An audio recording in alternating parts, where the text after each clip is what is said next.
chapter 2. When the time drew near for David to die, he gave a charge to Solomon his son. I am about to go the way of all the earth, he said, so be strong, act like a man, and observe what the Lord your God requires. Walk in obedience to him and keep his decrees and commands, his laws and regulations as written in the law of Moses. Do this so that you may prosper in all you do and wherever you go, and that the Lord may keep his promise to me. If your descendants watch how they live, and if they walk faithfully before me with all their heart and soul, you will never fail to have a successor on the throne of Israel. Now you yourself know what Joab son of Zeruiah did to me, what he did to the two commanders of Israel's armies, Abner son of Ner and Amasa son of Jether. He killed them, shedding their blood in peacetime as if in battle, and with that blood he stained the belt around his waist and the sandals on his feet. Deal with him according to your wisdom, but do not let his gray head go down to the grave in peace. But show kindness to the sons of Barzillai of Gilead, and let them be among those who eat at your table. They stood by me when I fled from your brother Absalom.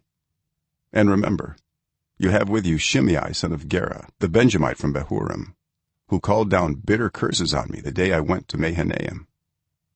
When he came down to meet me at the Jordan, I swore to him by the Lord, I will not put you to death by the sword. But now do not consider him innocent. You are a man of wisdom. You will know what to do to him. Bring his gray head down to the grave in blood. Then David rested with his ancestors and was buried in the city of David.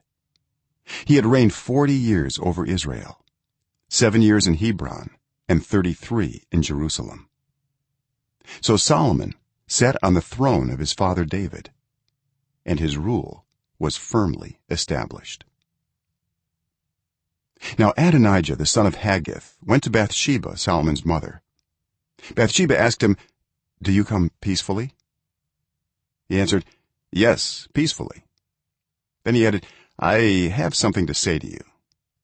"You may say it," she replied. "As you know," he said, "the kingdom was mine. All Israel looked to me as their king.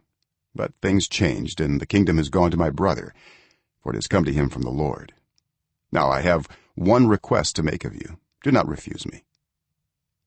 "You may make it," she said. So he continued, "Please ask King Solomon, he will not refuse you, to give me Abishag the Shunammite as my wife."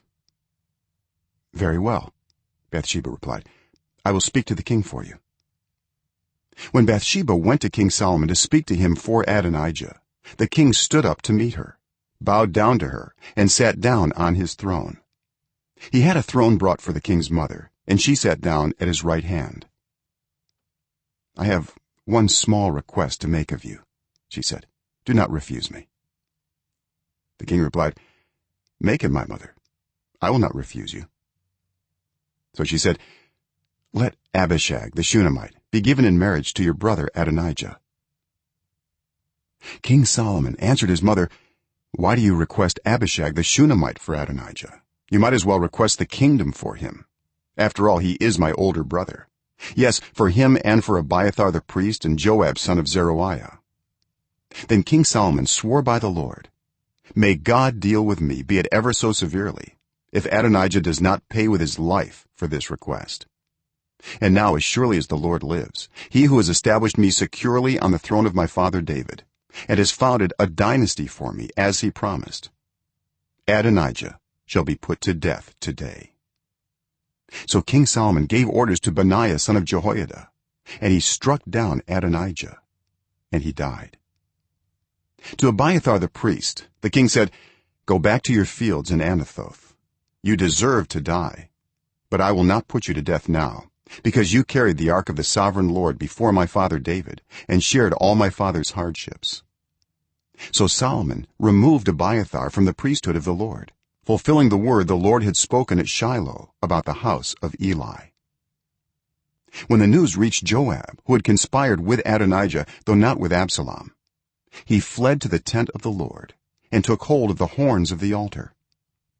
King Solomon was told that Joab had fled to the tent of the Lord and was beside the altar. Then Solomon ordered Benaiah son of Jehoiada, "Go, strike him down."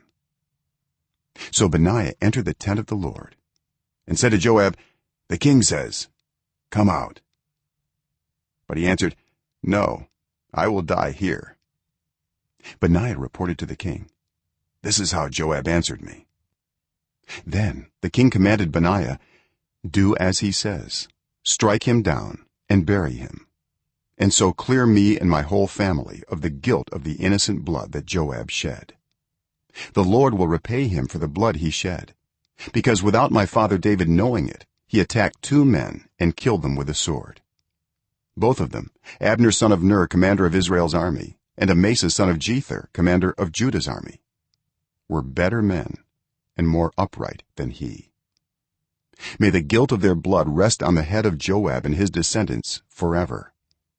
But on David and his descendants, his house and his throne, may there be the Lord's peace forever." So Benaiah son of Jehoiada went up and struck down Joab and killed him, and he was buried at his home out in the country. The king put Benaiah son of Jehoiada over the army in Joab's position and replaced Abiathar with Zadok the priest. Then the king sent for Shimei and said to him, "Build yourself a house in Jerusalem and live there, but do not go anywhere else. The day you leave and cross the Kidron valley, you can be sure you will die. Your blood will be on your own head." Shimei answered the king, "What you say is good. Your servant will do as my lord the king has said." And Shimei stayed in Jerusalem for a long time. But 3 years later, 2 of Shimei's slaves ran off to Achish son of Maacah, king of Gath. And Shimei was told, "Your slaves are in Gath." At this he saddled his donkey and went to Achish at Gath in search of his slaves. So Shimei went away and brought the slaves back from Gath. When Solomon was told that Shimei had gone from Jerusalem to Gath and had returned, the king summoned Shimei and said to him, "Did I not make you swear by the Lord and warn you, on the day you leave to go anywhere else, you can be sure you will die? At that time you said to me, 'What you say is good, I will obey.' Why then did you not keep your oath to the Lord and obey the command I gave you?" The king also said to Shimei, "You know in your heart all the wrong you did to my father David. Now the Lord will repay you for your wrongdoing. But King Solomon will be blessed, and David's throne will remain secure before the Lord forever." Then the king gave the order to Benaiah son of Jehoiada, and he went out and struck Shimei down, and he died. The kingdom was now established in Solomon's hands.